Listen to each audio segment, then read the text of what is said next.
Welcome to Arm Talk Tuesdays. I'm Whitney Tate, and with me today is Dr. Drew Lawrence. Dr. Lawrence, thank you for joining us today. Yeah, it's my pleasure. Dr. Lawrence, can you explain what a labrum is and how does it tear? Sure, yeah. So the labrum is a cartilage pad that fits in between the shoulder socket and ball. So it's a little bit softer than the joint cartilage is, and so it can tear with a couple of different mechanisms. One is a traumatic tear. So like if you fell onto the shoulder and it caused a shear force, similar to a shoulder dislocation could also cause that. If the shoulder actually pops completely out of socket, you can tear the labrum as that happens. The other, probably more common way, is a little bit more of a repetitive stress. Athletes such as overhead athletes, baseball throwers, volleyball players, gymnasts can get labral tears from repetitive pull on the labrum. What can someone do to prevent a shoulder injury? The main thing is strengthening the shoulder and getting it loose enough, stretched before you do the activity that you're trying to do. That obviously can take weeks to months to get optimal, but right before the activity you can actually get it loosened up. Main thing is getting the blood flowing, so any kind of, what we used to call calisthenics, that sort of thing, jumping jacks, but also doing the shoulder motion that the shoulder will be doing in the activities. Dr. Lawrence, what's the difference between a shoulder separation and a dislocation, and are they treated different? A shoulder dislocation is the shoulder joint, the ball and socket, so the arm bone and the shoulder socket actually pop out of place from each other.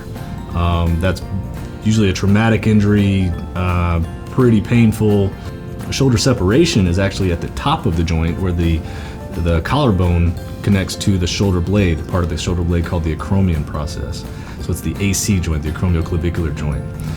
That is actually where the shoulder gets separated up and down like this at the AC joint. That typically happens when you fall directly onto the shoulder on the side.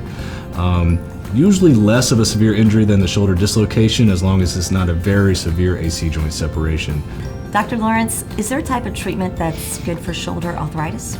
Lots of treatments for shoulder arthritis. Unfortunately, the natural course of shoulder arthritis is to get worse.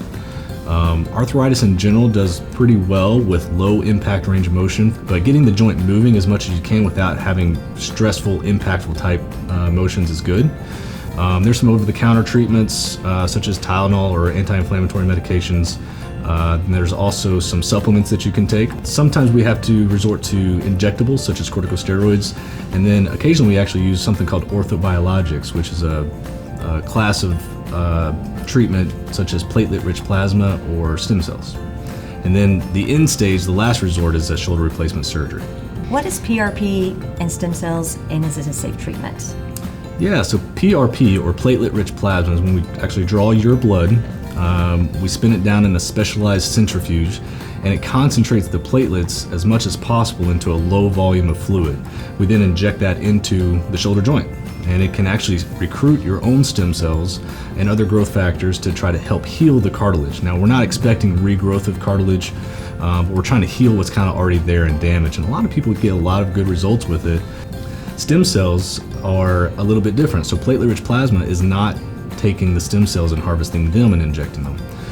We can harvest stem cells from the bone marrow. So we don't separate the stem cells out, but we take the bone marrow, which we know has stem cells in it, and same thing, we concentrate that down in a centrifuge to compact the volume, and then we usually mix that with the PRP as well and inject that into the steroid. So we're getting a little bit more bang for our buck, we think.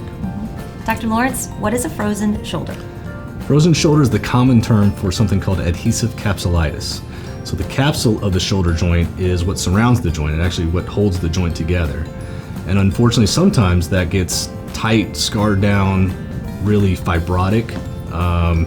Typically, this is going to happen after some sort of trauma, whether it's an injury or surgery. Sometimes it just happens spontaneously. There's certain people that are at higher risk for it, folks with diabetes, women in general, folks over 40. It usually has a few different stages. More the acute early stage is really painful, and then it starts to get really stiff, and then later on you just can't move the shoulder. Physical therapy is a very important treatment for adhesive capsulitis. Sometimes we can do things like injections, something called a hydrodilatation procedure, where we actually inject a large volume of fluid inside the shoulder joint to try to get it to stretch out. Dr. Lawrence, what is a little leaguer shoulder? That's a great question. So we deal a lot with younger athletes as well, the adolescents. Little leaguer shoulder is going to happen in an athlete that their growth plates are not completely fused yet. This is typically going to happen in the 10 to 16-year-old range. It happens when kids are throwing too much. It's a repetitive overuse type injury. There's lots of resources and literature out there saying that we need to restrict the number of pitches or throws that baseball players in particular throw during a week or a couple days span. The growth plate can actually widen and you get inflammation of the growth plate.